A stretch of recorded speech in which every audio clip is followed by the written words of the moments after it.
I told Bijan, I said, hey, yeah, I mean, this is your first time matching up one-on-one with Jay after he said it's a murder, man. You got anything personal? He said, yeah, I'll take it personal.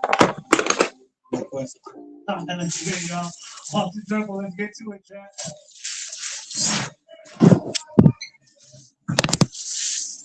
Oh, yeah. I like he's good, man. Walking into it.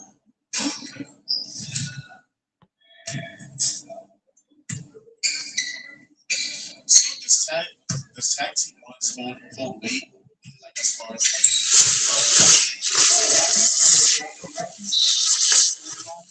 and you know the fans, like you get one loss, it's the worst way ever. You get one win, you're top five. So yeah. tag team is kind of that, like, oh, he won in the tag team, so now he needs a top five matchup. So it's good for storylines. But it's just such a different game. It's such a different game. We get Rob Lowe. Yeah, we saw LP and Rob in that tag team. They look unstoppable in the tag team. Then it came to twos. They weren't as good. So it just suits different players, different matchups. Let's see what he's trying to do. He just walked away. I walked away like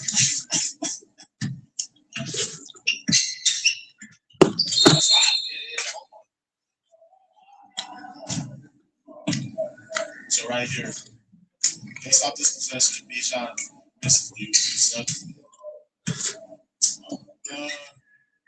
nah, because I give him one more possession because if we lose, I can blame him.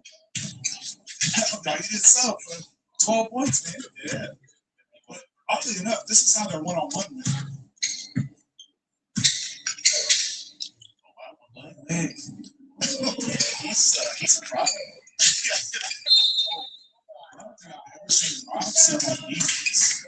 Like, sell me in on offense. This is just a matchup too. That's back and forth. Oh, man. Wow.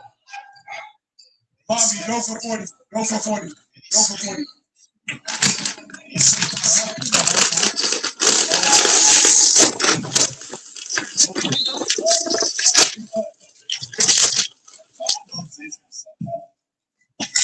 Why not YouTube? Because it's soccer. That's Bijan. That's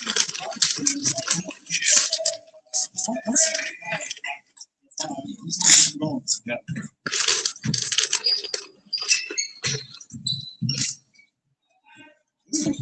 It's just kind of like that was like a tone.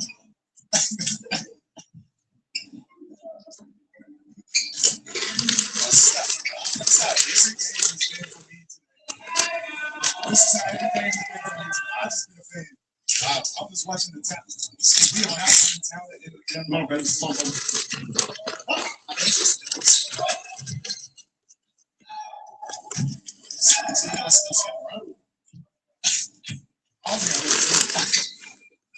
How do you feel as a defender? Like, how do you slide with somebody? I mean, I think half the shots in one leg.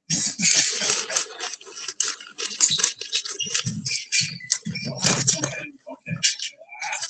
Now I'm skipping the different ways.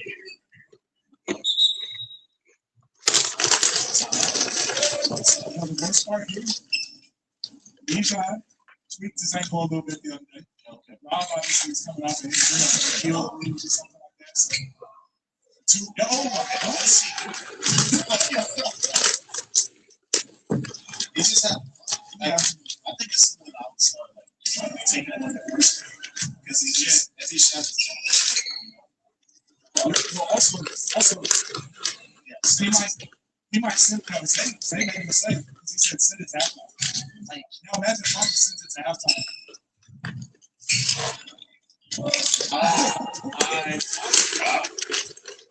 What are you watching? he's sticking around like he's like fifth grade at Reese. Like Reese is He got 19 points.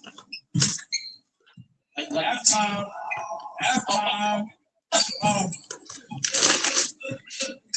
Zay doing it for the culture right now. He's like, Zay, get us to half time. I'm a hey, man. I'm a place. I said, like you said, like, it's just wow. Okay. That's a bigger bucket than y'all know. That's a bigger bucket than y'all realize.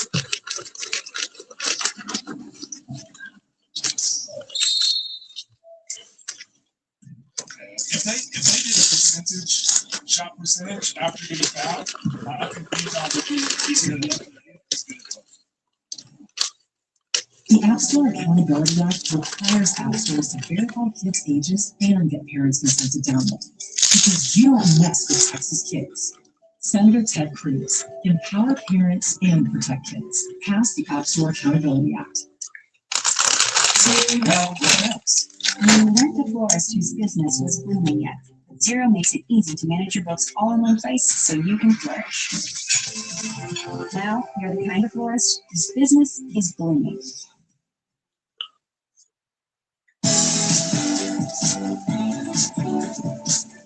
Shop the Kate Spade Margot bag. Welcome to Refresherland. Kick back with black cherry, bold and tart, or new pink pineapple, a tropical refresh. Dunkin' Refreshers.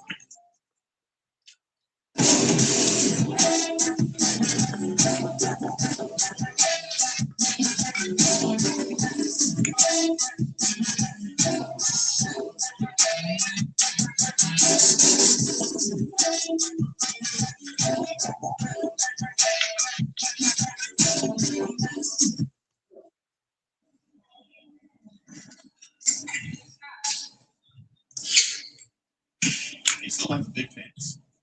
Not a fan, but I'm an old man, so my opinion doesn't matter. I just feel like it's a bounce. Not like fair shoes. Fair shoot, man. It's so hot. I mean, you got a hoodie on. I guess I got a baby hoodie. Oh, wow, that's wow. I think Fabi, like, he needs one of those matches. Like that. I mean, my God. You look like O2 Goose.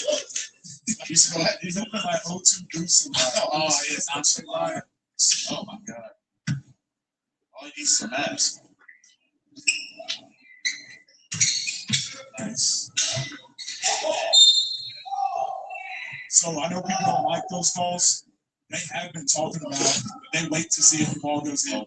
Only because the bonus, they don't want to call it, because there's no and ones anyways. It's just straight up. So they're like, we wait to see if it goes in. If we think it's a foul, if it goes in, we don't call it. So, yeah, let me know in the comments what you guys think is fans. I think it's fair. This is not calling unnecessary fouls. Okay. Here we go.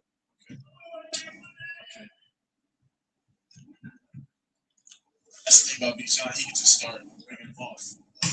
6 points per turn is 15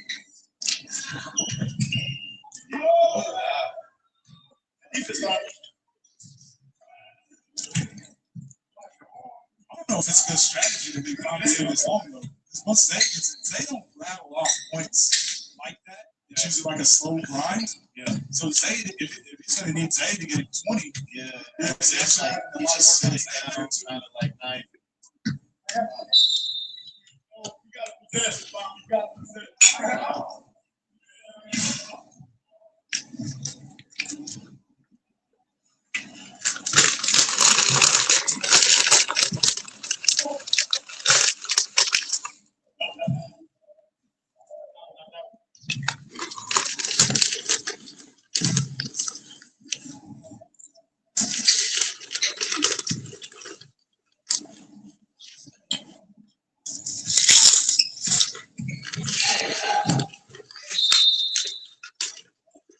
Zay has these.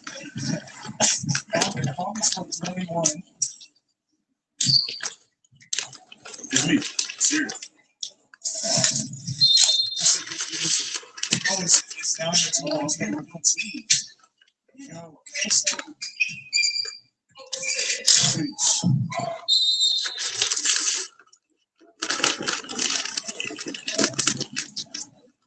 I mean, we haven't seen Zay yet. That's why I'm court. Yeah. Say, Well, his birthday was the other day, so Bobby, yeah, he carries over. Yeah, carries over to the. yeah, he's That makes sense. You're younger. they just like I'm just gonna stand.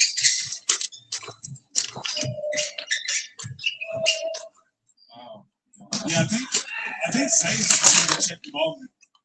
Zane's just here because Bobby needs somebody to check the ball. I don't have no words. I guess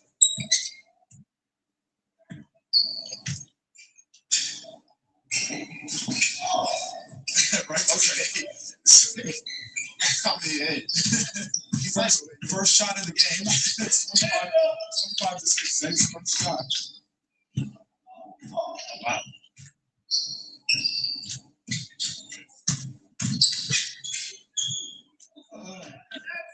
Like, there's just no words. He just had a fadeaway layup. Yeah. A fadeaway underhanded scoop layup.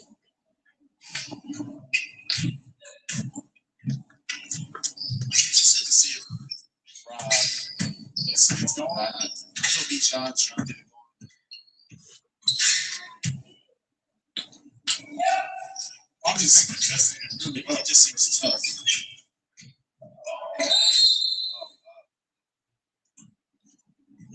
I wonder if Bobby has been thinking about that B. John game a lot. Because he's actually been contesting. He's been contesting every three. He's playing wonderful defense. Yeah.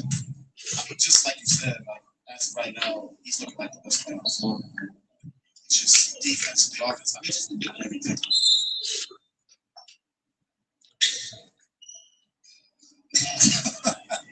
I mean, the whole. Yeah.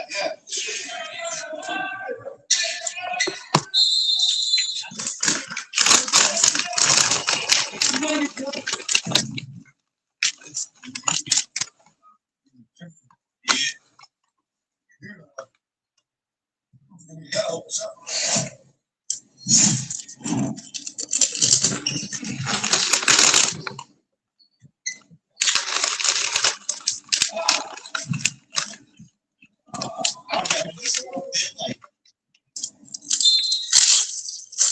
sorry, dog. I'm not even trying to play.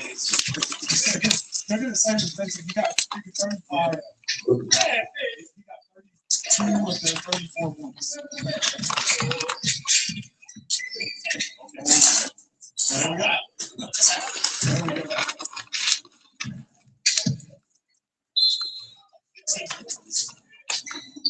This is what we don't see, though, you know.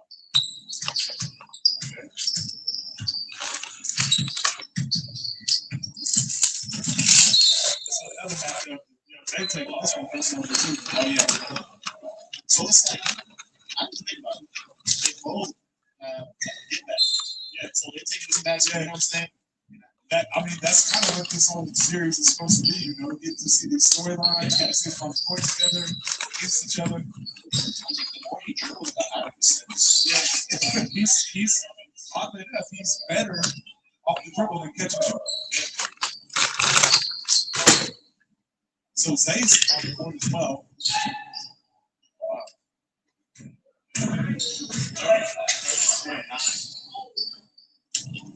This is when Rob plays his best too, though. When his team is down, I think he likes having that pressure. Kind of playing like a Euro. Yeah, I think he just gets better. And oddly enough, some people just play better from We take nothing away from it. Like, it's just like he's just doing that. like he is. Sometimes people catch him on the wrong thing, and that is just what's happening. Look at him. Like he just needs to shoot it with his left hand. One's like it again.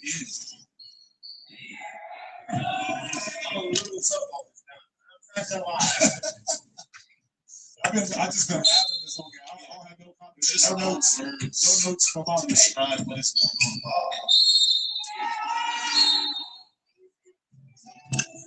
I'm looking at a lot of faces. Everybody is just like, what happened? What's in there? 41-9. Wait, he had 39 points. All right, man, that's a game final score 41-9. Yes, I said that correctly. 41-9. I think Bobby had 39 out of 40. He had 39 out of 40.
I started a business to give old folks a new life, and Chase has supported me from the beginning.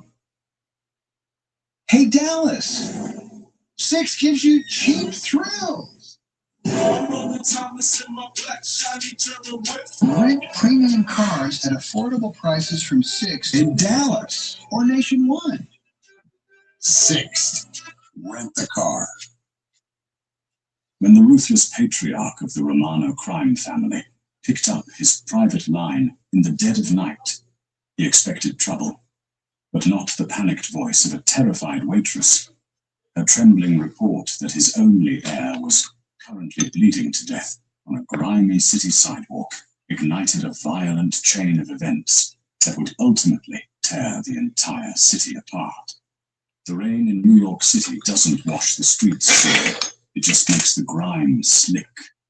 Celia Jace pulled her thin, faded trench coat tighter around her shoulders, keeping her head down as she hurried down West 46th Street. She had just finished a brutal 12-hour double shift at Mel's Diner on 9th Avenue, and the ache in her arches was a dull, rhythmic throb. All she wanted was to get to the 50th Street subway station, catch the C train, and collapse into her cramped studio apartment. But as she passed the dark, narrow mouth of a service alley near an abandoned laundromat, a flash of white caught her eye. Celia stopped. The streetlights flickered overhead, casting long, menacing shadows. She squinted through the torrential downpour. Huddled against the rusted grate of a storm drain was a small figure. "Hey," Celia called out, her voice barely carrying over the sound of the rain hitting the pavement. "Are you okay?" No answer.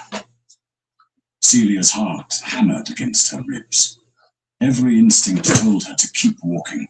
This was Hell's Kitchen in the dead of night, and getting involved usually meant getting hurt. But the figure was too small. She cautiously stepped into the alley. As her eyes adjusted to the gloom, she gasped. It was a little boy, no older than 7. He was soaked to the bone, wearing what looked like a customized Dalton school blazer, though the expensive wool was currently ruined with mud and something darker, blood. It was pooling from a nasty gash on his forehead, washing away into the city drains. "Oh my God," Celia breathed, dropping to her knees, heedless of the filthy puddle soaking through her jeans. "Hey, sweetie, wake up." The boy groaned, his eyelashes fluttering.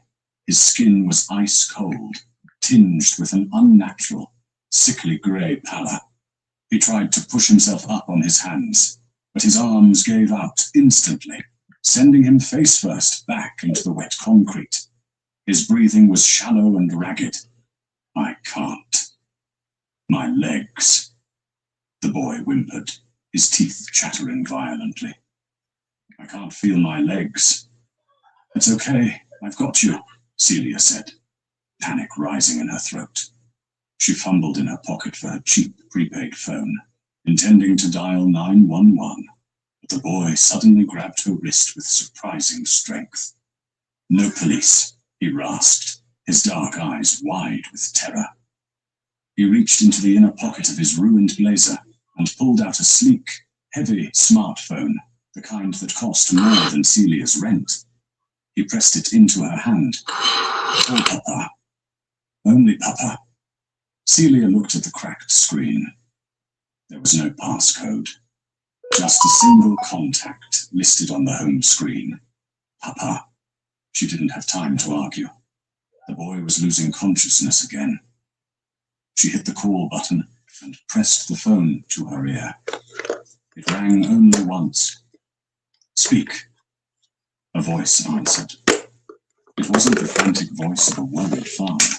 It was deep, terrifyingly calm, and carried a weight that made the hair on the back of Celia's neck stand up. "Oh, hello," Celia stammered. "Are you this boy's father? I found him in an alley off West 46th. He's bleeding, and he says he can't move his legs." There was a dead silence on the line. For a second, Celia thought the call had dropped, 5 miles away, in the soundproofed VIP room of the Onyx Club. Vincent Romano froze. The heavy crystal tumbler of bourbon in his hand stopped midway to his lips. Vincent was a man who traded in fear and control. As the undisputed head of the Romano syndicate, he had enemies in every borough, But the golden rule of the New York underworld was that families were untouchable. "Who is this?" Vincent asked, his voice dropping an octave, instantly silencing the 3 lieutenants sitting around the poker table. "My name is Celia," she said, shivering as the rain pelted her back. "I'm just a waitress. Please. Your son is hurt really badly. I think he needs an ambulance." "Do not call an ambulance," Vincent commanded, standing up so abruptly his chair crashed to the floor. "If you dial 911, you will not live to see the sunrise." "What is he wearing?" Celia blinked, stunned by the threat. A navy blue blazer. It has a gold crest and a monogram on the pocket. L.R. Leo, his son." Vincent's chest tightened, a rare spike of raw adrenaline hitting his veins. He signaled his men, who instantly drew their weapons and headed for the door. "Listen to me very carefully." "Celia," Vincent said, his tone turning into cold steel. "You are going to stay exactly where you are. Keep him warm. Hide him from the street. If anyone approaches, you scream. My men are exactly 4 minutes away. If my son dies, or if you run, there is no hole on this earth deep enough to hide you. Do you understand?" "Yes," she whispered, a tear mixing with the rain on her cheek. The line went dead. Celia dropped the phone and quickly unbuttoned her trench coat, wrapping it tightly around the shivering boy. She pulled him against her chest, pressing her hand against the bleeding wound on his head. "Your dad is coming," she whispered, rocking him slightly. Leo looked up at her, his vision swimming. "The man with the silver cane," he mumbled deliriously. "He pushed me out. The big black car." Before Celia could ask what he meant, the screech of tires tore through the night. 2 massive, armored black Chevrolet Suburbans jumped the curb, blocking the alley entrance completely. 4 men in dark suits stepped out, the streetlights glinting off the suppressed firearms in their hands. A giant of a man with a scarred jawline. Tommy Bell's Bellucci marched toward them. He didn't ask questions. He scooped the bleeding boy out of Celia's arms with surprising gentleness. Celia stumbled backward, raising her hands. "I just found him, I swear." Tommy looked at her, then motioned to the second SUV. "Boss says bring the witness. Get in the car. Lady, now!" When Celia hesitated, 2 of the men grabbed her arms, hauling her off her feet and shoving her into the leather-scented darkness of the vehicle. The doors slammed shut, locking her inside a world she was never meant to see. The drive was a blur of neon lights and heavy silence. Celia sat squeezed between 2 silent men smelling of expensive cologne and gun oil. She didn't dare speak. Her mind was racing. Who were these people? Why didn't they take the boy to Bellevue Hospital? The SUVs descended into a private, subterranean parking garage beneath a towering glass skyscraper on Central Park South. Celia was pulled from the vehicle and marched onto a private elevator. The stainless steel doors slid shut, and she watched the numbers climb dizzyingly fast. When the doors opened, Celia stepped into a penthouse that looked like a modern fortress. Floor-to-ceiling windows overlooked the sweeping, rainy expanse of Central Park. The floors were imported Italian marble, and original artwork hung on the walls. But Celia barely registered the luxury. Her eyes were drawn to the center of the massive living room. The room had been transformed into a makeshift trauma center. A man in a tailored Brioni suit stood with his back to her, watching a silver-haired doctor work frantically over Leo, who was laid out on a leather surgical table. "His blood pressure is plummeting." "Vincent!" "Doctor," Harris Sterling muttered, adjusting an IV line. The head wound is superficial, a mild concussion, but the paralysis, it's not spinal trauma. The man in the suit turned around. Vincent Romano was strikingly handsome, but it was a harsh, predatory kind of beauty. His dark eyes were like black ice, and his jaw was set with a tension that threatened to snap the room in half. He wore a Patek Philippe watch that caught the light as he crossed the room and stopped inches from Celia. Celia shrank back. Up close, the aura of power radiating from him was suffocating. "You're the waitress," Vincent said. It wasn't a question. "Yes," Celia said, her voice shaking. "Celia Jace. Please, I don't know anything. I just saw him in the rain." Vincent stared at her for a long, calculating moment. He reached into his pocket and pulled out a dossier. Her name was printed on the top. In the 20 minutes since her phone call, he had already pulled her entire life apart. Celia Jace, Vincent read smoothly. 24 years old, no criminal record. You work at Mel's Diner and clean offices on the weekends. You are currently $70,000 in debt to Mount Sinai Hospital for your mother's chemotherapy treatments. You have no boyfriend, no close friends, and you live in a shoebox in Queens. He dropped the folder onto a glass coffee table. You're a ghost, a desperate one. "What do you want from me?" Celia asked, fighting the urge to cry. "Answers," Vincent snapped. "Who paid you to set him up?" "No one," Celia cried out, stepping forward. "He was dying in the street. If I wanted him hurt, I would have kept walking." "Vincent, doctor," Sterling interrupted, his voice tight. Vincent spun around, his coat flaring. "What is it? Paris!" The doctor held up a small vial of blood he had just drawn from the boy. He placed it into a portable centrifuge, checking the digital readout on a connected laptop. He just ran a rapid tox screen. Leo wasn't just pushed, he was dosed. Tetrodotoxin derivative, a highly refined, slow-acting synthetic paralytic. It shuts down the motor functions first, then the respiratory system. It mimics a severe spinal injury. The room went dead silent. Tommy Bellucci cursed under his breath. Vincent's face turned to stone.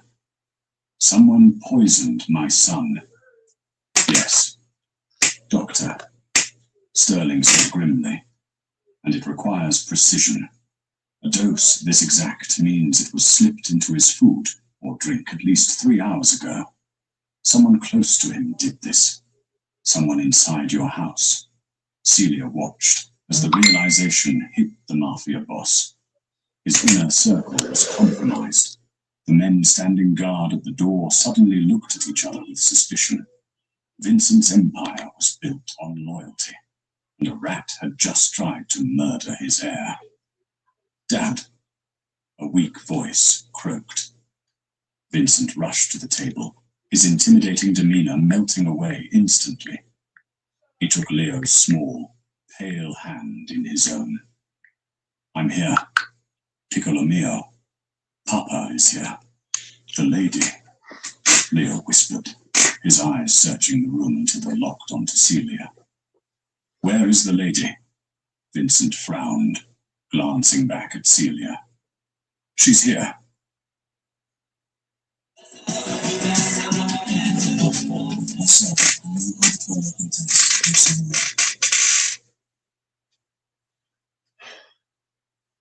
We are partners.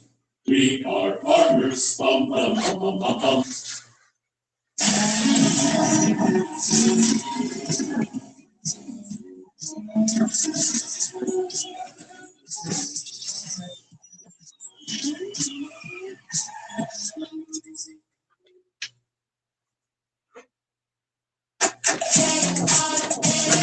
You asked for protein, and we went big. So long sugar, hello natural tea.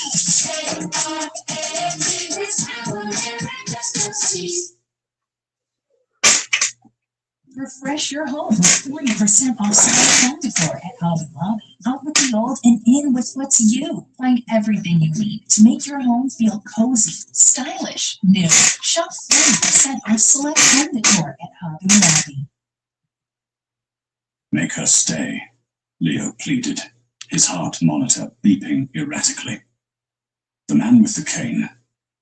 He said everyone in the house is bad. He said they all lie. Don't let her leave. Papa. She helped me. Celia froze. She remembered Leo's delirious words in the alley. The man with the silver cane. Mr. Romano, Celia said softly, tentatively stepping closer to the table. When I found him, he said a man with a silver cane pushed him out of a black Lincoln Navigator. Tommy Bellucci dropped his hand to his holster. Boss, Simon has a silver cane. He handles the East Side collections. He drives a Navigator. Vincent's eyes darkened with a murderous rage that made the room temperature drop. Simon was his uncle, his own flesh and blood. He turned back to Celia, looking at her not as a nuisance, but as an asset, a completely unconnected, untainted civilian whom his son inexplicably trusted. You owe 70,000 to Mount Sinai, Vincent stated, his voice flat, emotionless once again. Yes, Celia whispered. Vincent pulled out a sleek black phone and typed a brief message. A second later, Celia's cheap cell phone chimed in her pocket. She pulled it out. It was a notification from her bank. A wire transfer had just cleared. $70,000. Her balance was completely wiped clean. She stared at the screen, her mouth open in shock. What? What did you just do? I just bought your life, Miss Jace, Vincent said, stepping into her personal space. He smelled of rain, expensive tobacco, and danger. My house is compromised. I cannot trust my guards, my maids, or my own family. But my son trusts you. I have to go to work tomorrow, Celia stammered, overwhelmed. I have a life. You had a life, Vincent corrected her softly, terrifyingly. You saved a Romano tonight. That makes you a target. The moment Simon finds out you intercepted his hit, he will have you killed in your queen's apartment before breakfast. Vincent reached out and gently took Celia's cheap phone from her trembling hands, dropping it onto the floor and crushing it beneath his polished leather shoe.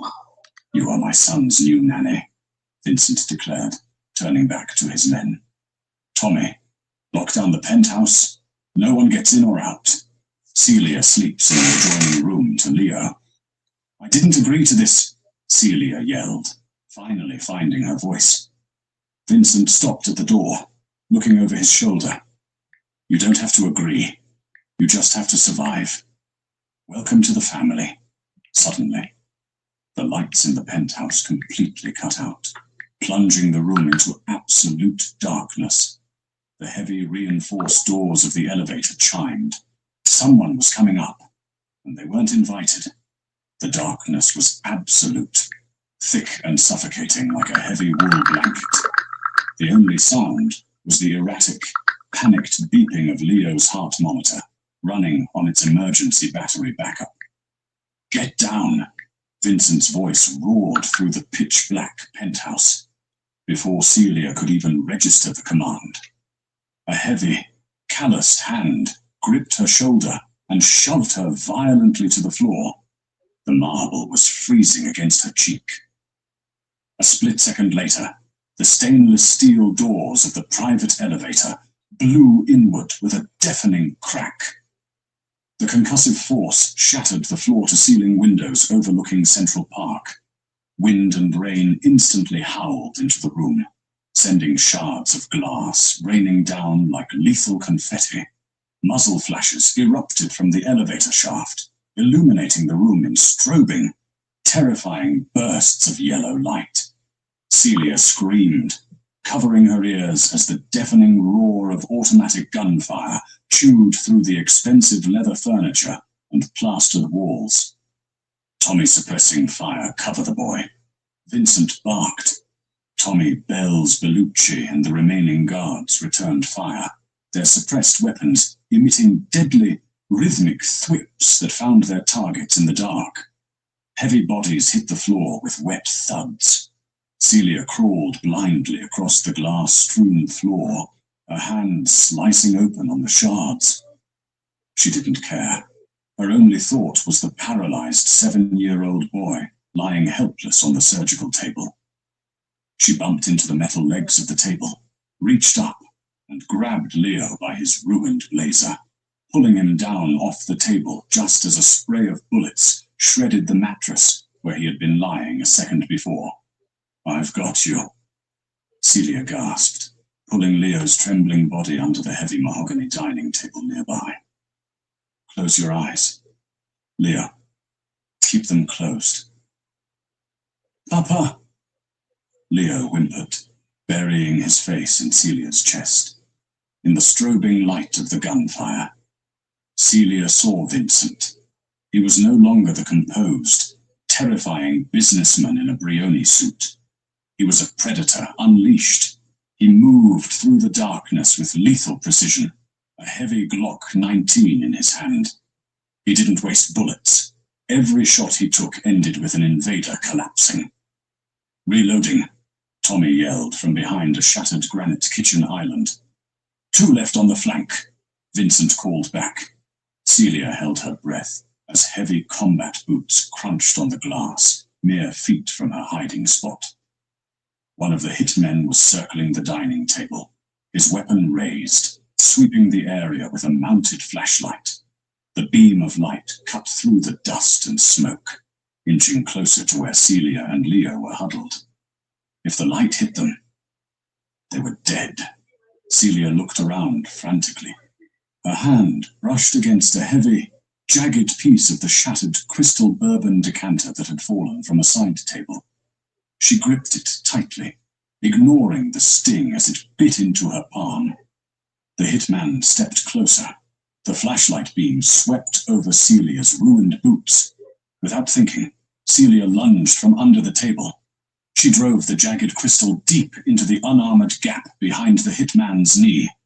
The man roared in agony, his leg buckling. As he fell, his flashlight spun wildly, illuminating his face. Vincent materialized from the shadows behind him like a ghost, wrapping his arm around the man's throat and ending the struggle with a brutal, sickening snap. The room fell dead silent, save for the howling wind and the rain pouring through the shattered windows. "Clear!" Tommy yelled, kicking a weapon away from a downed body. The emergency backup generators finally kicked in, bathing the ruined penthouse in a dim, eerie red glow. The luxury apartment was completely decimated. Bullet holes tracked across the expensive artwork, and 6 masked men in tactical gear lay dead on the marble floor. Vincent dropped his empty magazine and slammed a fresh one into his weapon. He didn't look at the bodies. His eyes immediately swept the room. "Leo, we're here," Celia choked out, crawling out from under the table, dragging Leo with her.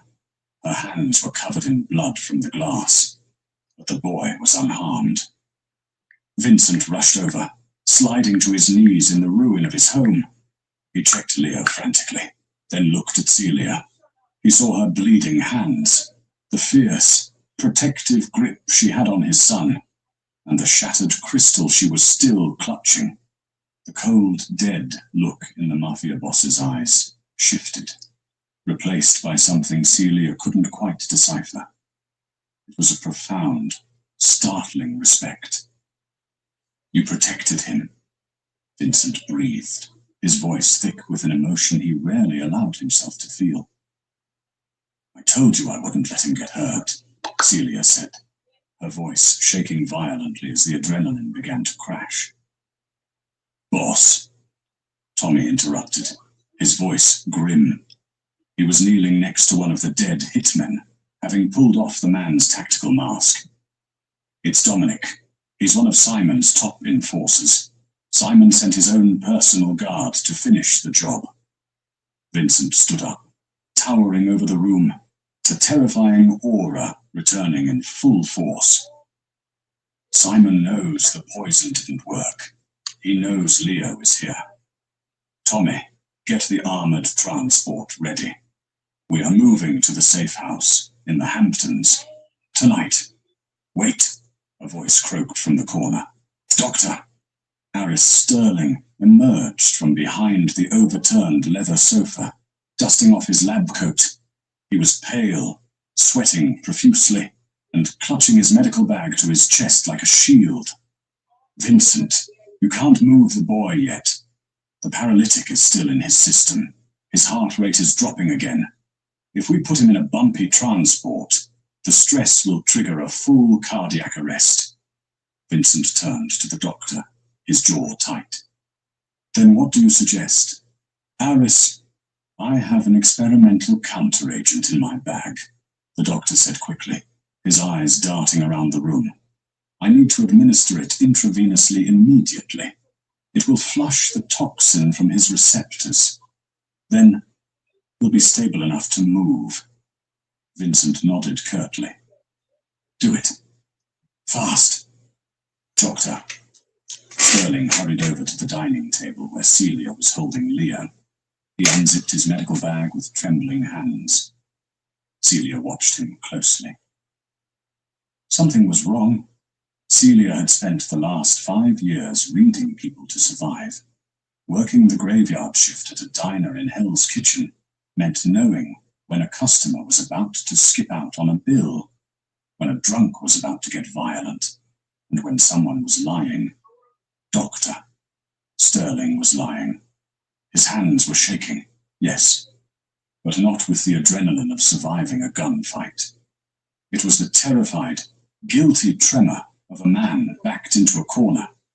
As he pulled a small vial filled with a clear liquid from his bag, Celia noticed something else.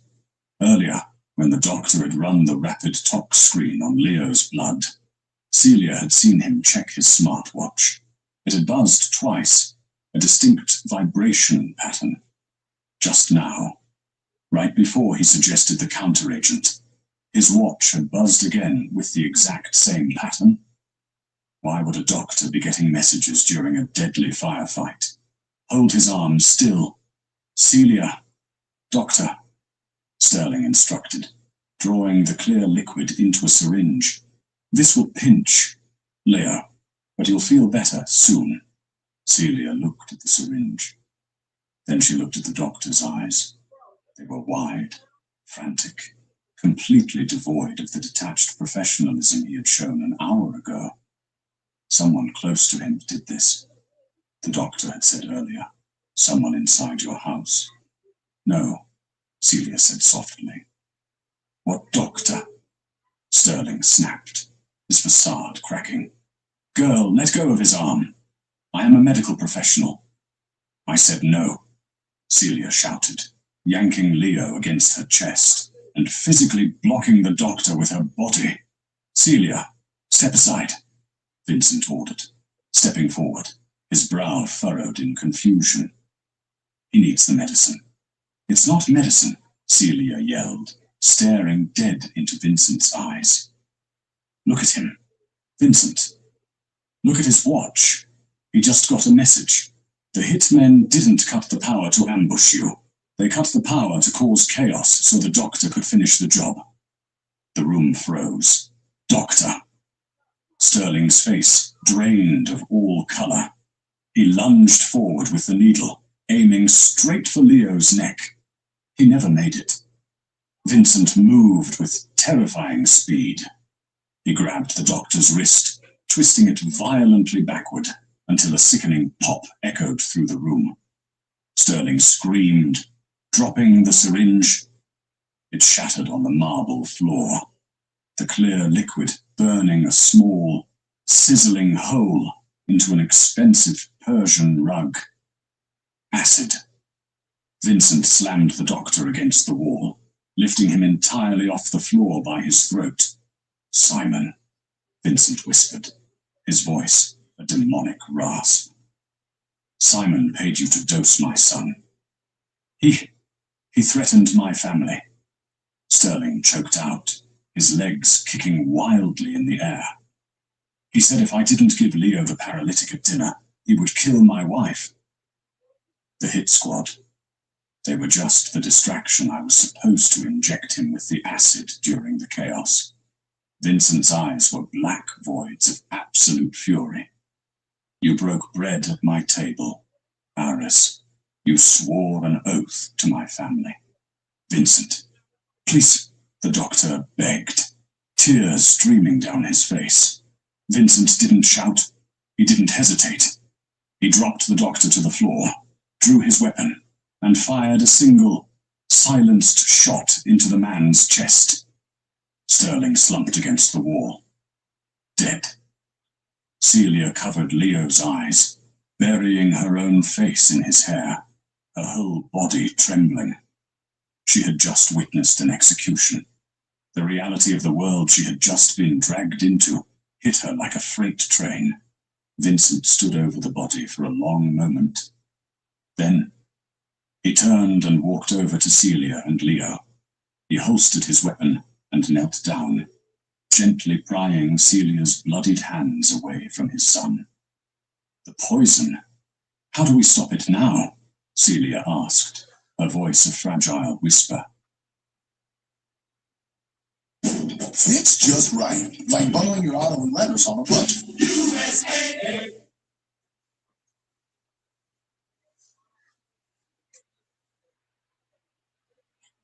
At Strayer, you can earn your degree affordably with access to up to 10 no-cost gen ed courses. Bonkers. Okay, you got this. Bonkers is not liable to the actions of your pet. Sorry. Really good snacky snacks for dogs. Better, but it's bonkers. Birthday party, karate, swim meet. Walmart Pharmacy could save you a stop by delivering prescriptions. Who knew? Have you seen my goggles? Mom's got it all under control.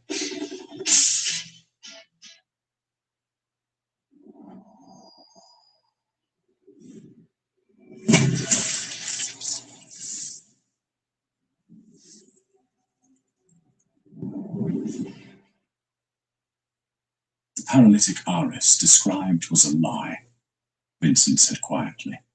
Leo wasn't poisoned with a synthetic tetrodotoxin. Aris just needed an excuse for why Leo was paralyzed so he could administer the cure. "Tommy." "Yeah, boss," Tommy said, stepping forward, pulling a small medical kit from his own vest.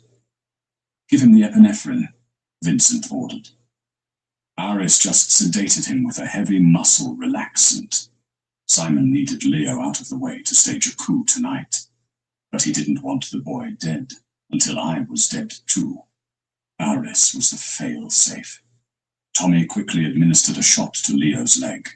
Within seconds, the boy took a deep, ragged breath.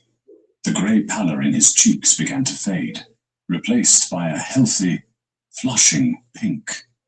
He blinked, looking up at his father, and then slowly reached out, his fingers curling weakly around Celia's coat.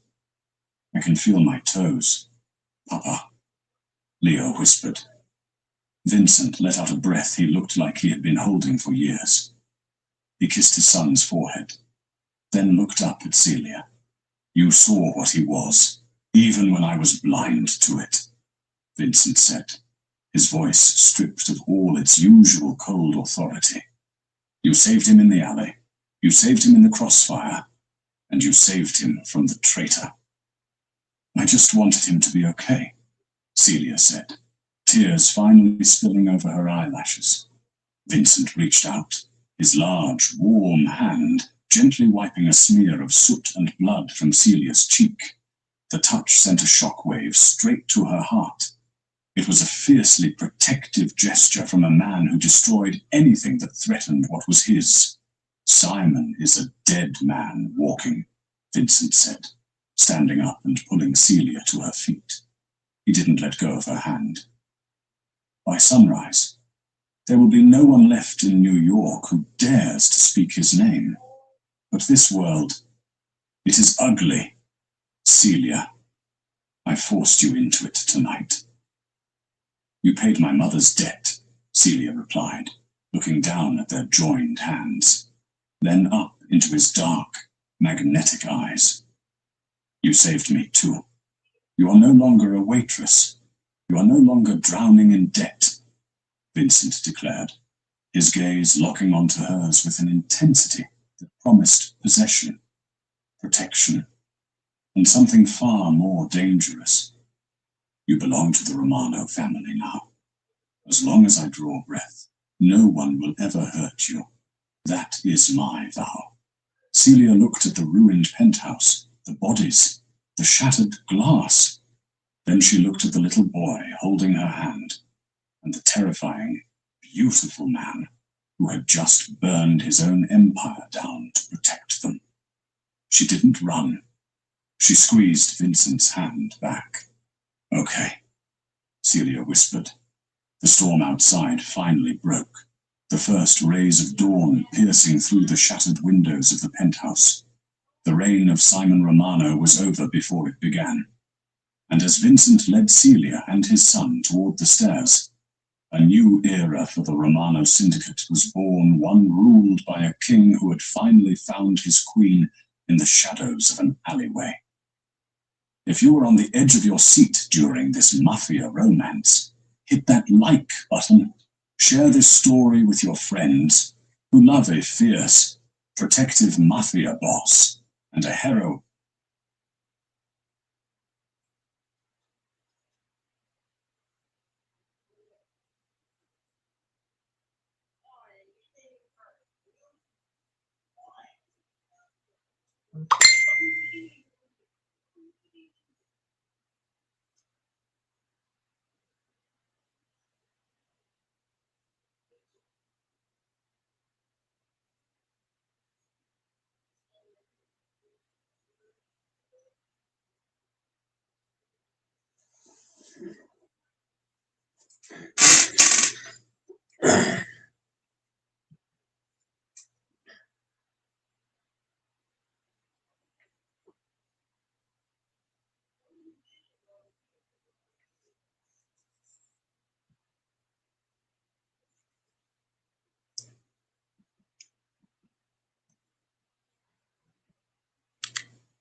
And pretty much it. Right. Y'all smashed? Bro, I know her ex. No, we can smash. This nigga, bro, chill, dog. I mean, she fine shit though, man. All right, go ahead. Let's go first. Since you already interjected. My bad. You know what I'm saying? Shout out to Bros and Mo. Shout out to the girls. Shout out to Mike and Rico. And shout out to Hayden. We here. It feels like a Friday. We're drinking tequila on the panel. I mean, not well, it's me and some girls. Well, yeah, both over. Following my kick, Aaron Paxson, and yeah, I might be one fast later on. Who knows? On what? No, I'm joking. I believe you. I'm not joking. All right, let's go. All right. Yeah, and then for me, guys, I just got done. I did like a couple shoots today, man. Obviously, big news day, as you guys know. Trump literally just signed a memorandum of understanding with Iran. The war might be over. I don't know. It could restart because we know how Israel is. But in the meantime, who saw the Epic Fury? Epic Fury hoodie still in stuff? Yeah, yo, get the hoodie. It's right now because literally it's the perfect time to get it. Operation Epic failure because this war was a big failure. And yeah, he's really going to try to put my name on a bomb, but he's not. Oh shit! Let's see what happens. Yeah, it's all right. Anyway, let's get right into the intro. Sure. This is another. I'll be LA tomorrow Okay. for the weekend. Okay, so nothing on Friday. No. Well, yeah. No, we need to. Yeah. So folks will give us your name, your age, we do the living, dating status. They want, of course, your body count. Start right here. What's your name, age, we do for living? My name is Samara, I'm sorry, so that your name is what? Oh, Siomara. Okay. 35. Hey. Okay. 35, where are you from? Mexico. Do you live in the US? Or Yes. where? Here. Oh, okay, Miami. What do you do for work? I'm an insult. Highest education completed for you? High school. High school. Relationship status? Are your parents together? And then, I guess obviously the question. Yeah, birth control. No. Hey, hold on. You have kids? Yes. How many you got? 4. Damn, she's talking like I need some more. like talking. I need Well, it's just a spot, so. All right, Okay. Wait, hold on. Body count? 2. That's cat, bro. Really? 2 with 4 kids? Yes. You know what? I believe her. Oh, yeah. That makes sense. Okay. I got you. All right, well, good job. one baby daddy, I'm guessing? One dad? Two. Two. What? Wait, where are they now? Mexico? No. Orlando. Puerto Rican niggas probably. Do they speak English? Is their first language English? Yes. Nice. Okay. Are they Puerto Rican or black? Oh! Wait. Of course. That's one of those. You can't make this shit up. Is she single? You got a question? Oh, that makes sense. I just don't believe anything. Yeah. All right. What about you? My name's Felicia. Wait, what am I saying? Oh, your name. Okay, Felicia, and I'm 22. You said welcome back. When was you? Several times. I was here a couple times. Yeah, a few times. Was I here? Yeah, I do hear. How old are you? I'm 22. 22. Where are you from? Originally from Philly. What do you do for work? I bartend. Highest education level completed? High school / trade school. Do you have different hair? No, I've been blonde. It's been a while, yeah. Relationship status? Single. Are you Mexican? No. No. He's gonna put race white. Yeah. Yeah. Right. Basic bitches.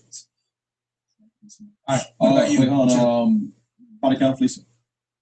Next question. Is that high? Probably 12. No, I'm just not going to answer that. Wait, what? Is it 20?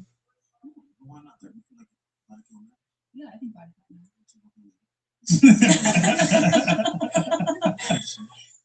What about you? What's your name?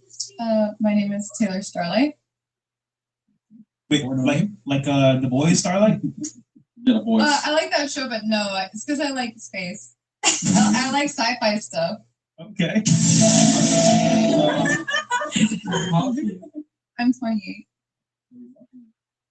So I was born in St. Pete, Florida, but I live in San Diego, California now. What do you do for work? So I'm a streamer. I've been a streamer for 6 years on Twitch and Kick. What kind of content do you stream? I'm a variety streamer, so I do IRL, I do cooking, I've dabbled in bikini content. Hot tub? Oh, I'm sorry. I've dabbled in bikini content. I've done, just events. Like I went to Mike's event recently. Literally, like a couple days ago, I went to Mike's event. So, highest education level completed? bachelor's in marketing management, UCF in Orlando, Florida. Relationship status? Single. No, they're divorced. What was that? Sorry? Birth control for you. Oh, I'm not on birth control because I'm not with anyone. And then race is white. Yeah, pretty much. Wait, so you're celibate? I haven't had sex in a long time yet. I'm waiting for the right person. Oh, no, I believe her. How long has it been? I feel like it's been at least 7 months. Stop the cap. I never mind. I don't do it. No, I'm serious. Like, Hold on, you got a rose? I don't have a rose. I have like a Hitachi. You got The something. Hitachi. Honestly, like, that's all you need. You know what? Wait for experience, nigga. Blowjobs. Wait, what do you mean about blowjobs? Have you given any blowjobs recently? No. All right, body No. counts. 12. So you want someone to wait for that? Wait, what? You want someone to wait for 12 bodies? I mean, sure, whatever. I mean, if we're talking about from high school to now, like 12 bodies, I feel like it's not that bad. That's pretty bad. Oh, okay, that's up to you. But I'm just saying, I don't think that's that bad. You're 28. I'm 28. Yeah. What time, Sue? When did you lose your virginity? When I think I was 18, 17, 18. You think? Yeah. I mean, do you want me to go back and see? Like, I think the virginity is like the most sacred thing. okay, it was like 17 on the verge of 18. Sure, if that's what you want to say. But it was in high school for sure. Yeah, I think it's pretty normal. No. Lost mine at 12. Hey, bitch. Oh, wait, what? Your daddy's here now, bitch. Go fix me a sandwich. Oh, you finally showed up, huh? When did it become normal? When did it become normal for women to go on? I was listening to that stream on Fresh and Fit. When did it become normal for women, classy women, supposedly, to go on a well-known, mass-watched talk show and talk about the fact that they have a Hitachi magic wand to masturbate with? That should be private information.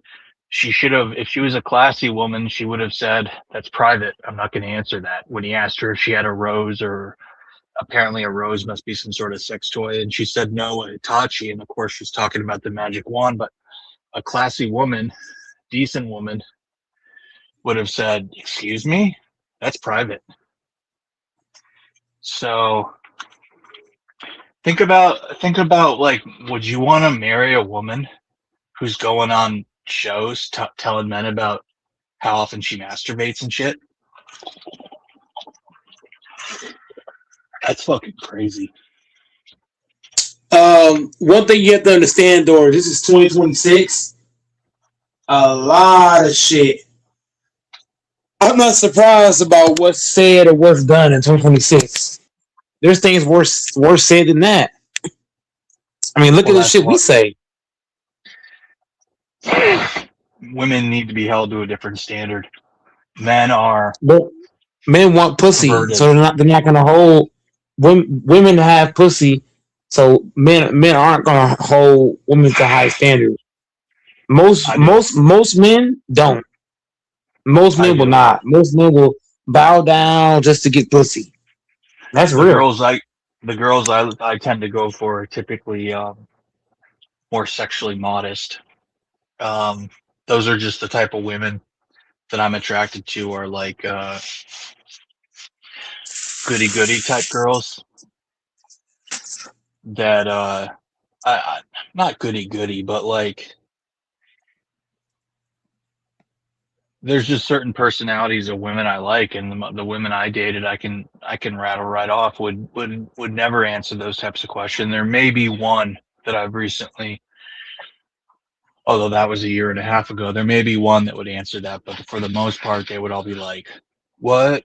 And that's what I kind of like about Latinas, is Latinas from overseas. If they were asked that question, a lot of them would never answer it, because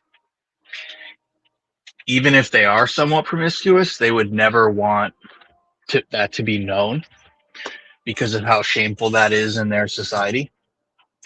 Whereas in our society, in America, it doesn't matter if you're black, Hispanic, white, whatever, except for some like really super orthodox communities, for the most part, you could go on an interview, like I'm sure you've seen that guy, the black dude with like the Jamaican accent who's always like doing street interviews. There's a couple of them. Then there's like a Latino dude. I can't remember their channels, but they have a lot of content on like Facebook, Instagram, YouTube. And for some reason it shows up in my shorts, but they'll go right up to a girl and be like, how many bodies do you have? What's the most guys ever spent you on a date? And he's in like Miami and there's like 18-year-old girls and they're like, about $20,000 on a date one night for the two of us. And they're like, what's the most you've ever spent on a guy on a date? And she's like, 10 or 20 bucks, or spent on a man ever. But anyways, that's a slightly different topic, but it's just interesting that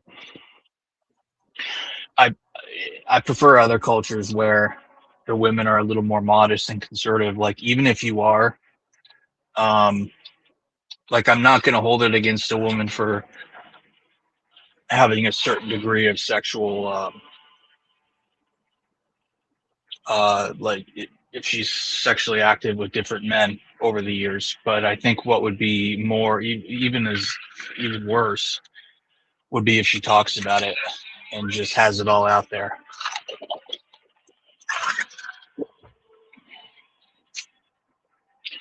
Because I think I don't think we should be total hypocrites. I didn't wait till marriage to have relations. And, I've had several, I don't want to say too much, but I've had a couple of different girls over the years. So I don't want to be a total hypocrite and patriarchal.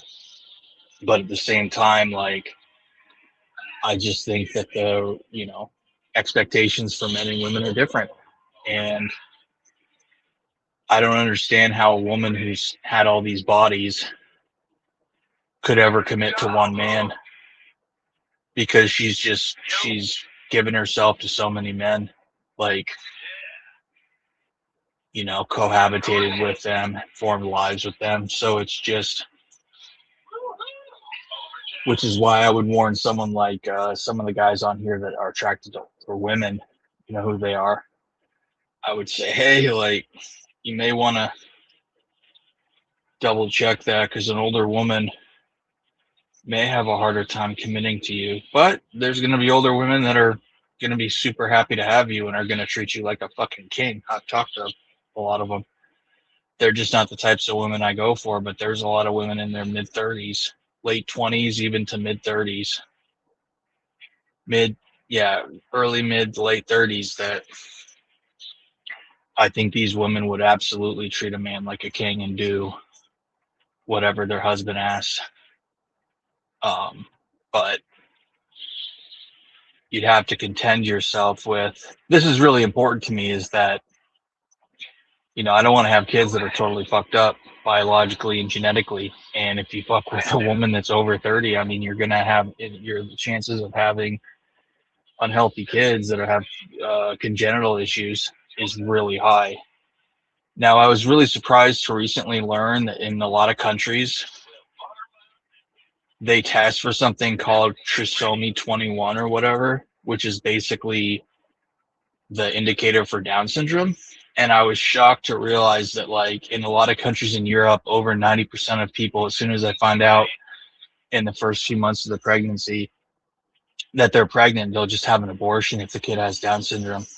And in the US, it's also really high. I think it's well over 70%. I was really surprised to see that, because and a lot of these people claim to be pro-life, but yet they're aborting the kid. And I don't know if I would be able to do that, but anyways, like, to me, that seems pretty fucked up to abort a child, even if it's like for medical reasons. But I do think you can heavily avoid having kids that have those types of defects. I hate using the term defect, but who have those types of medical challenges, by not having relations with older women, because the likelihood of them to give you kids that are like severely fucking deformed and stuff is so high. And women get so offended by this because they've been taught that they can be fertile by woke society till like they're 50. and they sell in like all these career bitches sell into like buy into like having their eggs frozen and IVF and fertility clinics and all this stuff. But there's nothing cool or sexy about having a surrogate or having a woman's eggs frozen and all that stuff. So, yeah, I guess you can still look at the pregnancy once the woman's pregnant, but the age range I look for in a girl is a girl that's like 26 at the oldest, maybe 27. And then you just have, you know, in 4 or 5 years, you have 3, in, you know, 5 years, you have 3 or 4 children, and finding a woman that's willing to have that many children. And that's another thing I've noticed is a lot of women I talk to talk about how they only want to have 1 or 2 kids. They're totally against the idea of having like even 2, let alone 3 or 4. When I talk about it, they're like, "Are you crazy? You have the kid. Why don't you have the kid? You know how hard that is on your body?" And I'm thinking to myself, why don't I have the kid? What the fuck? I can't have kids. I can't bear children. Like, what the fuck? But so it's like a lot of women these days don't want to seem to embrace the sacrifice and the honor and beauty of bringing a child into this world. And it's not something I could ever do. So I totally respect women, like unprecedented for the fact that they give birth. But it just seems like a lot of women these days, especially like educated women, are totally uninterested in that. And they see it as like, they see having children as like some low class, primitive act that's below them for women below them, and that they're like too superior for that. So it's fucking crazy that we as a society have gotten like so detached from what makes us who we are. And a lot of the people choosing not to have children are the people that should have children. And a lot of the people that are having children are people that absolutely should not be having children. And they're breeding their you know, they're sharing their low seed basically in womb to bring in future fucked up children. And you see it all the time on these like Asmongoth or whatever it's called, and all these body cam footage things. I was binge watching them last night and today, and you see all these people who are like caught shoplifting at Walmart, or they're asked to leave a store or something like that. And all those people that are like absolutely like belligerent, retarded, disgraceful citizens, they're all having children. You know, they got 4 or 5 of them. But then you see like the people that are like educated and decent human beings, and have like maybe 1. So it's just, that was just something I'm thinking of, is like the people that I see having children and the children that I observe with them, I think to myself, holy fuck, those kids are gonna maybe one day like have access to me and take care of me. Like, fuck no. Because they're total degenerate people. Like, you know, you could use the term white trash or equivalents in other races or mixes, and that's exactly what they are. And they're shamefully belligerent, low-class people. And I don't think there's anything wrong at all saying that. And like I said, watch these body cam arrests with this single mama, these 2 single moms shoplifting at Walmart, and they got 3 or 4 kids with them, and how they act when they're arrested and how ridiculous they act. And it's just like, holy shit. How are like those ghetto ass bitches even in the US to begin with, and how like why the fuck did we ever let them in? And they're breeding like rabbits, which I guess would be an insult to rabbits. But I totally stand by that statement. And yeah, the government is supporting it. The government is enabling it with all these programs to support these children and support these single mothers. And you see these single mothers who are even at Walmart shoplifting food. And here it is, you know full well they're getting thousands of dollars a month in aid, and you see they have like hundreds of dollars in their weave and their makeup and their nails.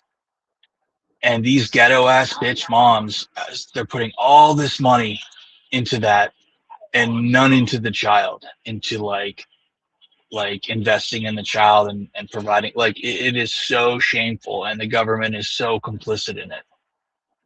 And it's just something that it's startling to see, and people are finally kind of waking up and realizing it and being like, whoa, like when did this ever become like acceptable behavior, how these people act of all backgrounds? Like when did it ever become acceptable for that to act like it's mind-boggling, like the ghetto ass behavior that's become acceptable. Like when did that become a thing? When did it become acceptable for like children to scream and yell in public and talk to adults as equals? You know, they're not even like shy or awkward talking to adults. They interact with you like they're talking to like they're equal. There should be a separation between children and adults. They definitely cannot talk to you like you're socially the same person or group. And people need to be responsible for their children. They need to have a code, a social code, or a responsibility that they're providing for that child, that it's not the government's job to provide for that child. That used to be such a rare thing. Like if you couldn't support the children, like it's just fucking crazy. Like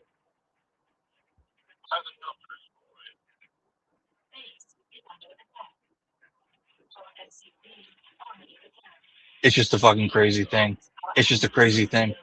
Like, and a lot of people in other countries, they look at our country, they see what happens here, and they're just totally uh, disgusted and shocked by how people act in our country, how ghetto they are, how fat they are, just how low class our people are.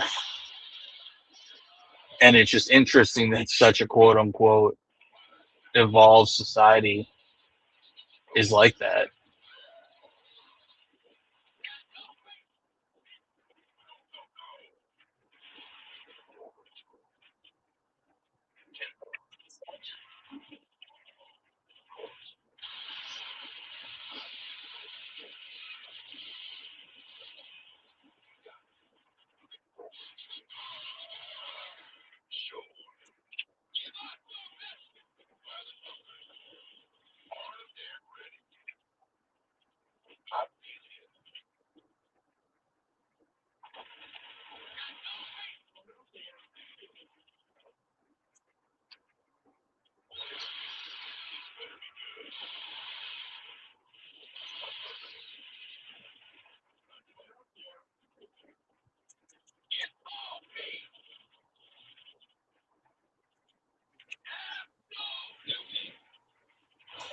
Like I could never act like I'll never act like that when I'm a parent. Like I would never, like I would be so humiliated. Like when the parents start screaming, the ghetto ass single mom starts screaming at her kid with some fucking ridiculous name that they made up.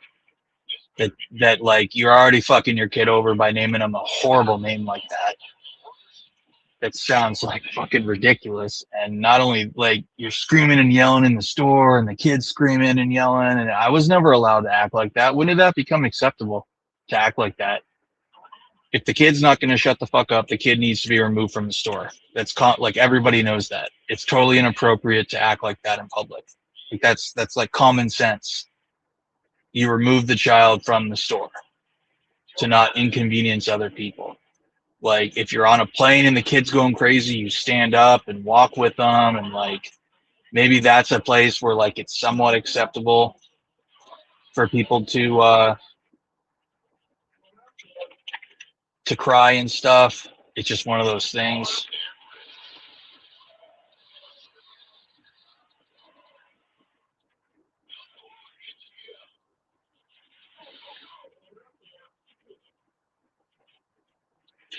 But yeah, I just wanted to share that how fallen our society is, and anyone just go on YouTube and watch body cam footage.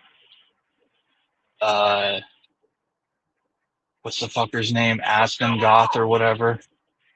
I don't even think he's particularly entertaining, but he's one of these YouTubers that does a lot of body cam footage because it makes for very entertaining streams because of just how absolutely ridiculous and entitled people are in our country.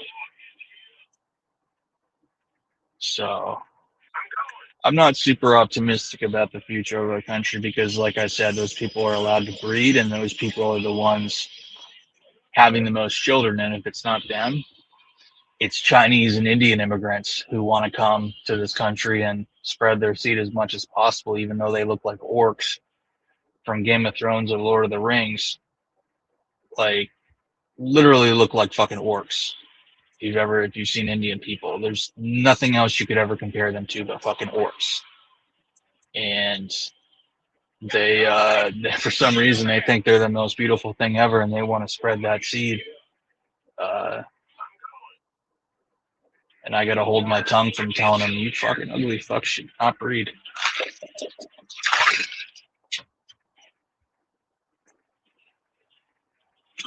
But yeah, I'm not optimistic about. And people want to bitch and complain about population control and all this stuff. Well, how can you dispute that a lot of these people should not be breeding? They should not be having children. How is that like a complex issue? And like, I'm going to be honest, a disproportionate amount of these people are black women. Like, and if you're black and if you're watching your women and observing them, you in good faith cannot say, wow, we are outliers. We stand out in really bad ways. Like, our community stands out in really bad ways, and all the most embarrassing, shameful things, we lead them all by a mile. And there's no one who's an honest person who's like self-examining and stuff could ever look at that and make any other conclusion. And every other race now is like, yo, there's something different here. We don't know if it's like the frontal lobe development and gray matter. And these scientists and stuff are trying to say, well, the frontal lobe is different in some black people because of like systemic racism, and that affects the brain. And it's like, who the fuck's gonna believe that? No, like, there's something going on here, dude. Like, there's something going on with these people, and like I said, particularly black women. And I think it's something that needs to be examined honestly. It's not going to be, and there's nothing remotely racist about it. Like, and like I said, I would have anyone come on and defend their community. It shouldn't even be your community, because you shouldn't have any association with those people, because it's disgraceful who act like that, because there's black people that are totally normal. But you need to call out those people in your, if you want to call them your community, whatever, your group, like, and say, we don't claim them. Like, that is like a disgraceful person, like whites would say about their own. Like, yo, we don't just claim that person. And it should be the same thing in the black community, where like people that are like I said, almost all these body cams, dude, are fucking black women. And they're just like, it's ghetto and disgusting and disgraceful on such a level that like everyone's incredulous. And it's Asian people watching it, it's Hispanic people watching it. And then people want to talk about hate and violence. Bro, you know why they stopped that Asian hate stuff that was going on during COVID? Is because they realized the people that were committing the Asian hate were black people. They were like black people, like pushing them into railroad tracks, like black dudes in inner cities were pushing them into like old Asian women into railroad tracks. And they were the ones going up and like stabbing people, stabbing white women on buses for no reason, just brutal attacks. How often do you see white people brutally stab and kill a black woman on a bus for no reason? Like, but like within the black community, that's just so normal. Like in the Bronx, his father of 7 just got stabbed to death on a train by obviously another black dude, because he asked him if he could be quieter. So like, I don't see any of this progressing with our society until like I'm going to be straightforward. Like, it's really the biggest offenders by far the black community with these violent acts and with the horrible parenting. Now, whites are definitely involved and Hispanics, but like until the black community gets honest about that and other people start calling them out and saying like, yo, we're not going to give you a pass anymore. Like, it's not racism. It's none of this. Like, you're just acting different than everyone else. Why are you acting this way? And what can we do to help get you so that you're acting like everyone else? Because like I said, I don't see how anyone in good faith could ever go on YouTube and watch those cam videos of all those black women that you see all the time. Sometimes you'll see Karens and stuff, but they never, it's almost never to a level like with these black women where like it is just so belligerent, screaming, yelling, and they're given very simple instructions to follow. And they just act like literal wild animals. I almost never see any other race do that. But you see these women screaming and yelling and going there, and you realize in that moment, you realize their brains work very differently. And I totally stand by all this, man. Like, there is no way you can look at that and think these people, like, they're the same as you, because they're not. And they're an insult to your race. They're like, why, if you're black, why would you want to claim these people, these women, these disgusting people, and say these are my brothers and sisters, this is my community? I would be so ashamed. Like, those people are like not even worth, like, they should be fucking put down, bro. Like, no one likes them, no one wants them around. You can't help those people. Like, you can't take someone like that and make them normal. Like, these people that just they like, they're given instructions by police, they're given so many opportunities, way more opportunities than I as a white guy would ever be given, and they again and again and again and again don't do what they're told. And they, Larry Elder and others have found that because of reprisals and the ACLU and all these fears, that interactions with black people are treated with a lot more finesse, and they're treated with so much more dignity and patience than I as a white man would ever be treated with. And they cover all their eyes, and, you know, cross all their T's, whatever the fuck it is, dot their I's. They take a ton of precautions because their fear of retaliation anytime they're involved with a black person. And, you know, it is what it is, dude. And there's literally no way anyone could argue with that. Like, and what's cool is if you look at these videos and you read the posts, I don't post in there, I just read them. But you can see that, like, people of all races, even black people, they're posting and they're like, wow, I'm so embarrassed. They're like, I'm black and I have black fatigue. Or everyone's like, I have white fatigue. Or like, everyone talks about fatigue because everyone is just so fucking sick and tired of it, dude. And there's a huge charade going on about that these people are persecuted and that they, like, no, they're not. They're not persecuted. So, like, I like, yeah. And until, like, people start calling these people out more and more and saying, yo, you're a fucking disgrace to us, act normal, it's not going to change. It's just going to get worse. They're going to have more of their low quality spawn that they bring into the spawn pool.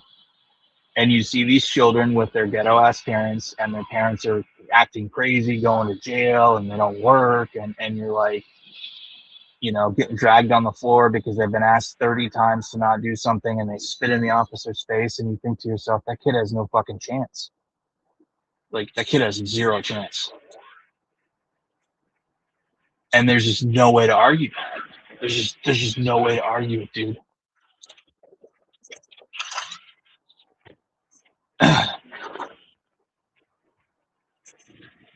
So when people want to talk about, like, the case with, like, Carmelo Anthony, I mean, that was a brutally violent person who thought it was acceptable because he was in a small scuffle to stab and kill someone. And then people want to defend that. You're fucking stupid, dude. you're fucking stupid, and you're trying to make that into a martyr. Of all the people in your community, you want to make that degenerate piece of shit your community? Like his ghetto ass parents who didn't even get a private attorney with all the money they got, they spent it on themselves, and you're gonna defend those kinds of people? Like, dude,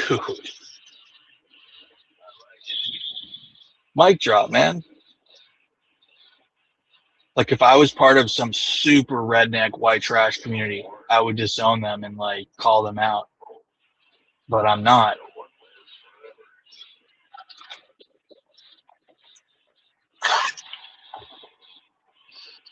And it's just realizing that these people cannot be rehabilitated.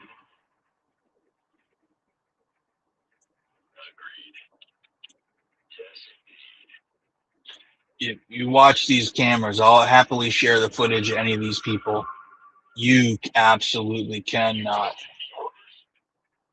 rehabilitate these people. They are not they don't have the ability to be rehabilitated. What would the term be? They're not rehabable, or they're not, they don't have the capacity to do that.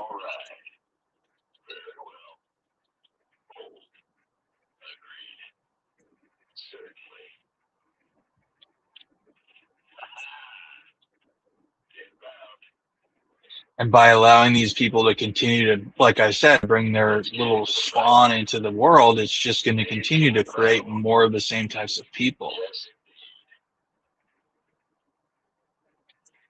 So there's only so much more brainwashing that can go on. Like people can get brainwashed into whatever they told, but enough people are aware that like what they're observing and what they're seeing is totally different from like systemic racism. They see privilege, they see people that are coddled, they're given all these special chances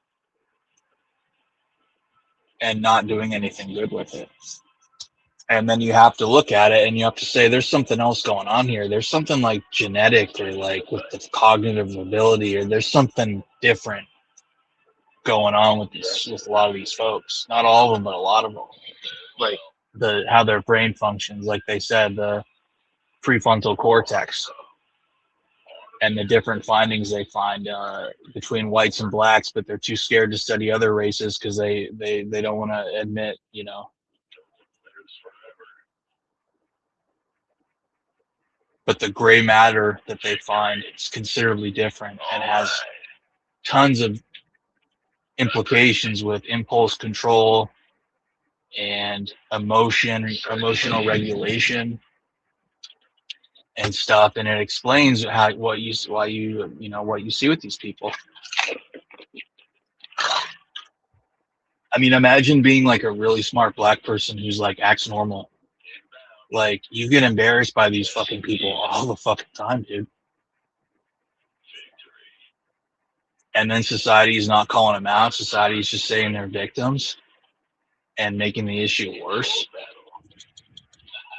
Like that's why people like Infamous are like the absolute worst people you could ever have for the black community, because they just continue this denialism and victimization rather than accountability and holding their group of people accountable.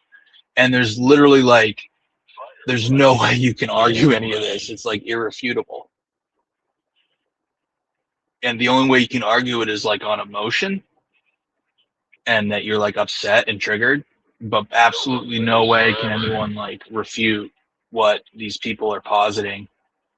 Because a lot of what I'm saying, I'm regurgitating what I'm reading in the comments and what this host, this YouTube host, Asmund Goth or whatever, is talking about in these other people.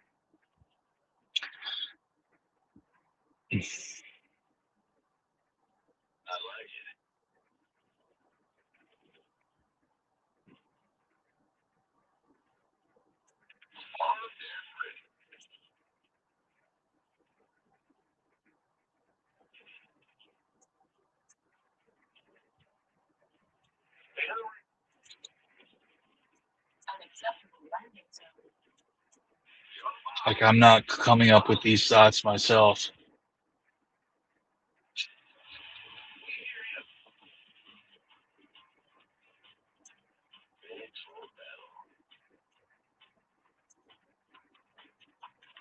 I mean, what do you think of that, Mike? Like, you said you don't like your own women. Like, they,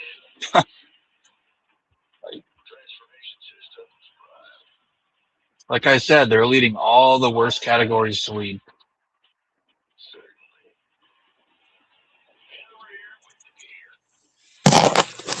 I don't know. I don't know what the hell you're saying, Doris. I ain't been paying attention. You can watch the replay and learn a thing or two. No, I'm not gonna watch the replay.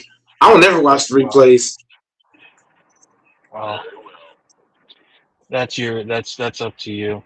But I said what a lot of people are thinking and believing now about behavior in America and parenting and people's like crime and justice and race. Yeah, I don't watch the replays, man. I don't know the last time I watched the replay. To be honest.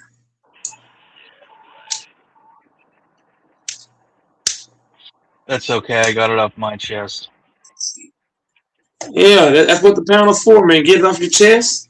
I shared about how different black women act than every other race in a bad way, and how bad of parents they are, and how they set up children to fail by nature and by nurture, because they have their low quality seed that is going to act like them.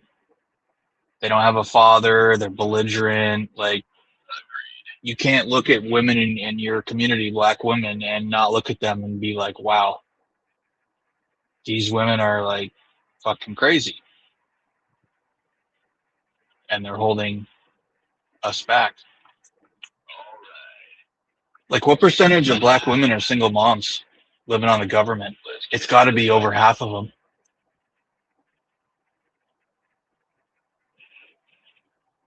And there's such an entitlement there to those benefits. There's such a fucking entitlement.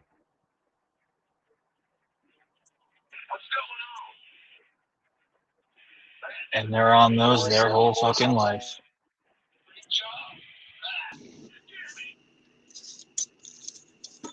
How can you respect anyone that lives off the government their whole life, and then their whole life complains about how racist and bigoted that government is against them when it feeds their fat ass the whole life?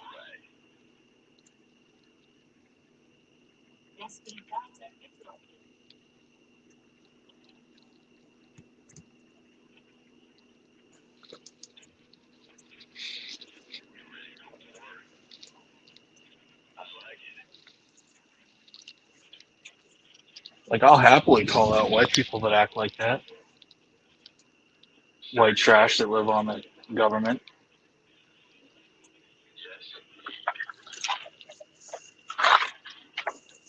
They're bad enough. There's more of them than there should be, but it's not as an extreme an example. It's bad, but not as bad.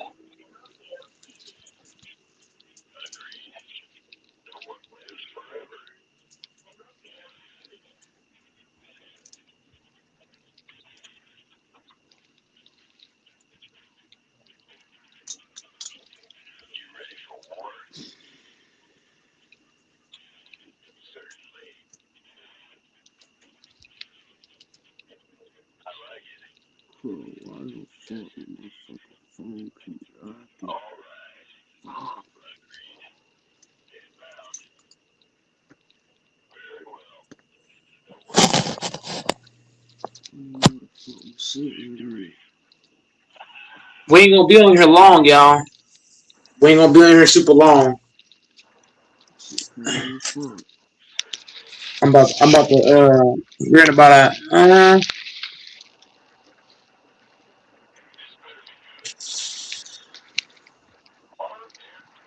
probably like 40 minutes.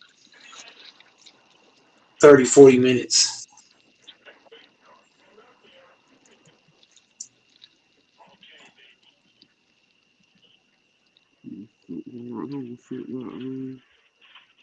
About to smoke some good weed. About to smoke some good weed. Damn, my shit done broke. So hey, if you hop on after 2:30, you stuck in the back. Straight like that. 'Cause I ain't gonna be here. Damn, my shit done broke, man. I think I stepped on my shit. Sat on my shit. Shit crazy.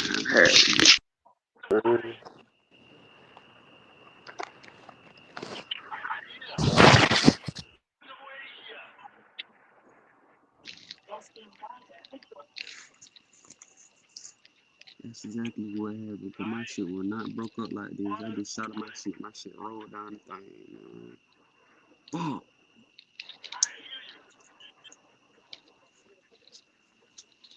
Something had to happen, boy.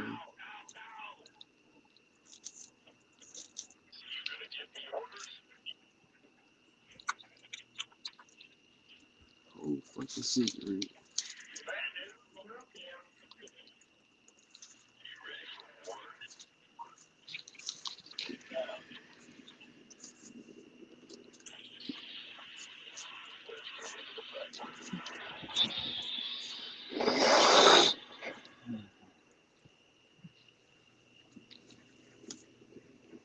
Still finna try to spark this bitch.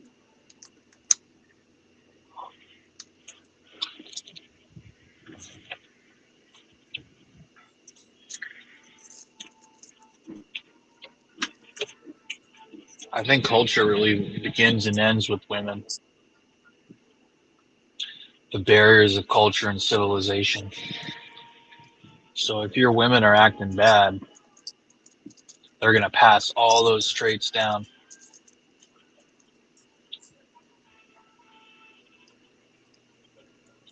to their prodigy as the progenitors. Nah, salute, Dude, man. I just hit the nail on the head. Just was looking for my That's shit, it. man. Salute. That is it in a nutshell. Yeah. Civilization begins and ends with women. Yep. So you get all these single ghetto ass moms that are having all these kids, and they're creating more single ghetto ass moms and more fucked up kids who don't take accountability for their behavior.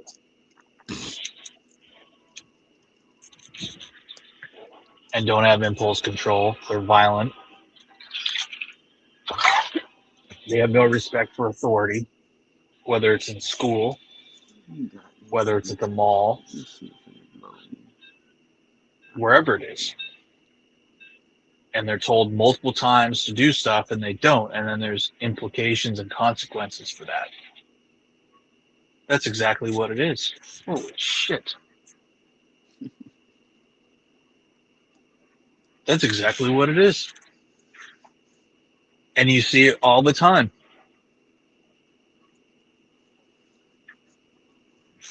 Like there was this one dash cam footage of this girl that like she literally attacked a cop in the school. Hey bruh, fuck you bruh, you faggot, you weak bruh, fuck you bruh. She's just never been held accountable, never been disciplined.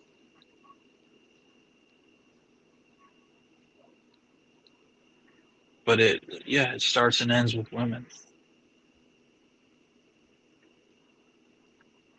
And look around at the women that are having children, whether it's in your community or other communities. Yep. They're gonna act just like mama. Holy shit. That's it.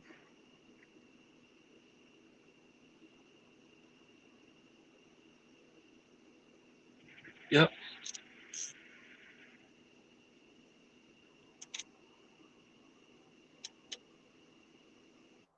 Just put that bit on this side. God. That's why you can have some poor families that are rural or urban, but they still act with honor and integrity because of how they were raised and what behaviors they grew up observing and so on and so forth.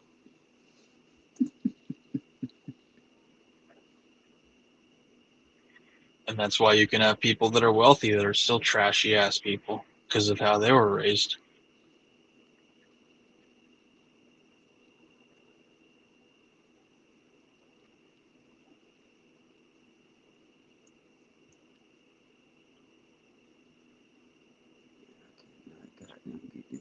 wrap around this shit. I don't fucking believe you. Damn.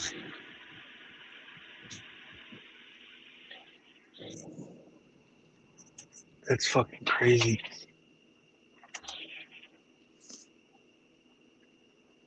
Damn, not wasting my paper doing that dumbass shit.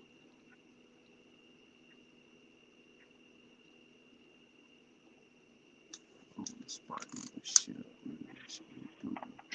Yeah, I think Black Lives Matter was the worst thing that's ever happened to black people and to our society because it totally took away accountability for people's behavior and actions. They can just blame anyone else whenever they have an issue and act up. Someone made them do that. They caused them to do that.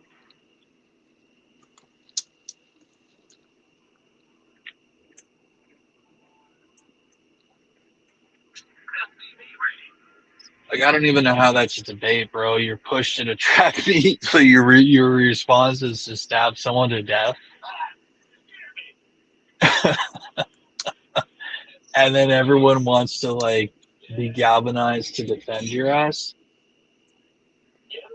When in any other community, they would be, like, horribly ashamed of you as a murderer. Like, damn, dude. It's right there. You go right there, dude. But that's the stuff that people in that community are gravitated towards. Because, like, again, they don't want to accept accountability.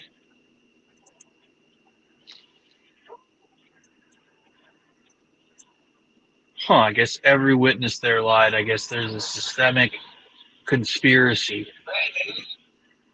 to falsely accuse that guy, and all the students and everyone else involved all went out of their way to lie and go against him.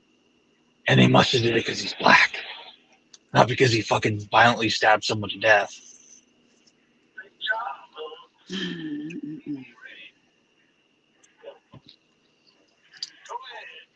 Like, do you have any idea how fucking retarded that sounds to everyone else? And how much it makes people not want to, like, help you?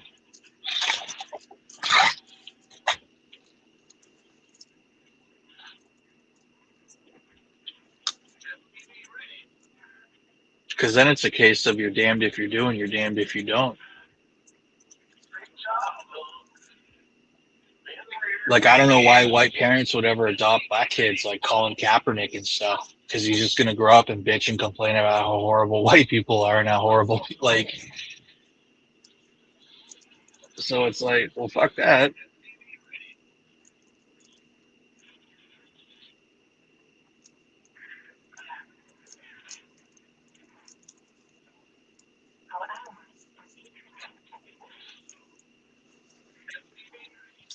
On the road again. I just can't wait to get on the road again.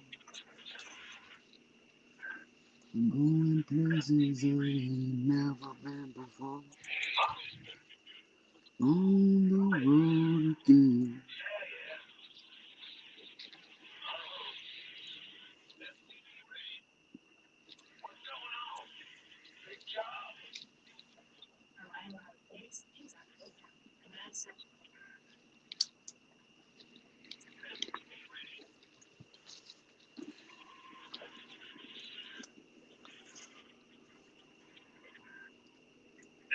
But of all the people, that's the people like Infamous, like This motherfucker dead tonight, man.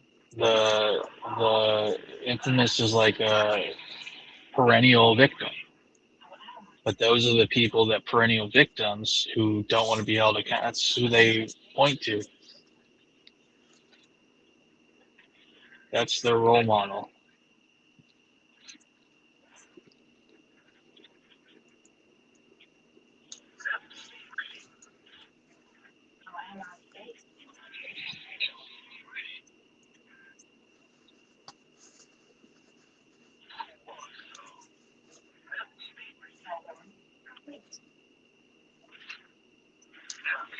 Makes sense.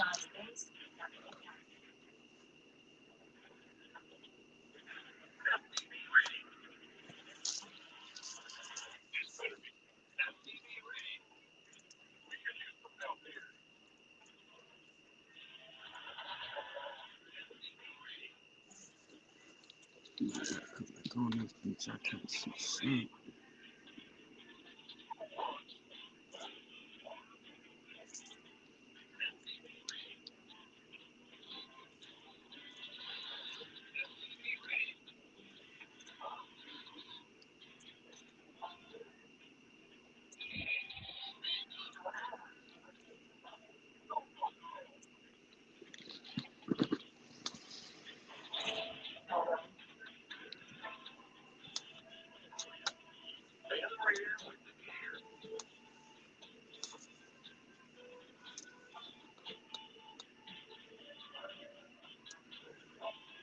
Like, how the fuck am I gonna grow if I don't take accountability for my choices?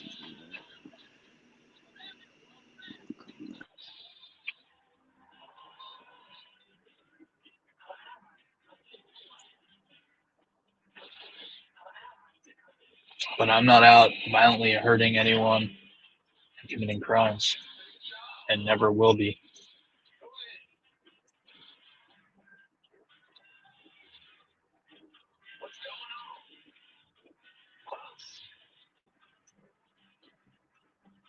Because I was taught that I have no right to put hands on people, I have no right to stab people.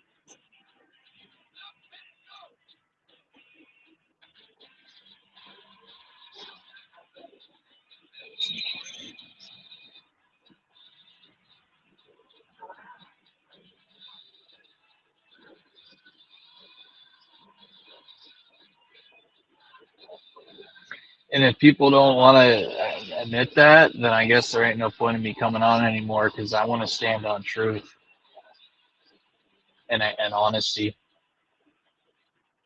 Like, it's so hard to continue this masquerade of woke society and stuff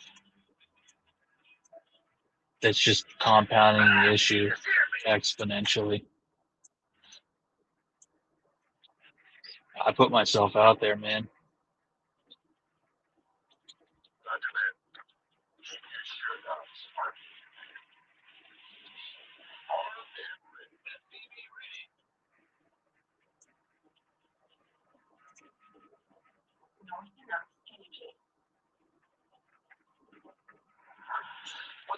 I'm not hiding on anonymous forums.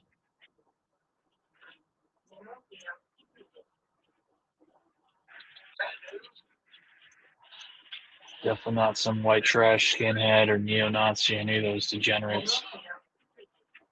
I think a lot of it has to do with culture.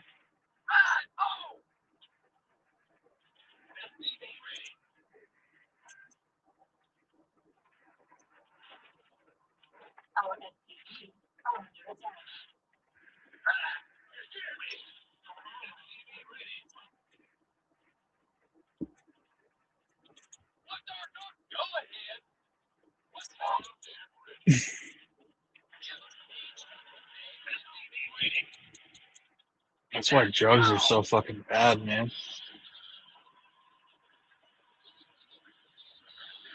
And people want to defend weed, but I would dare say weed is a super net negative.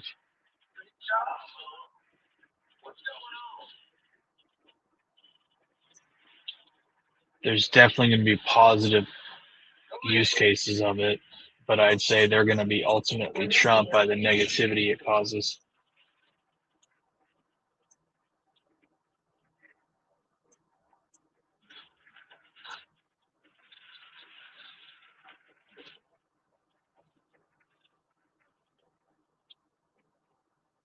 Especially on the developing mind.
We got the king in the building, man. They got the king in the building.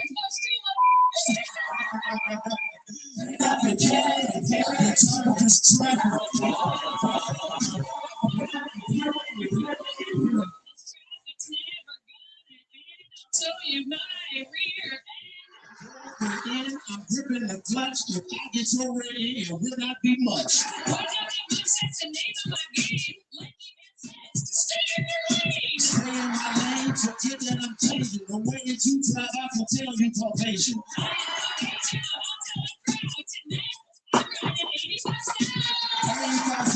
You know the same, it ain't no more traffic. You riding the train.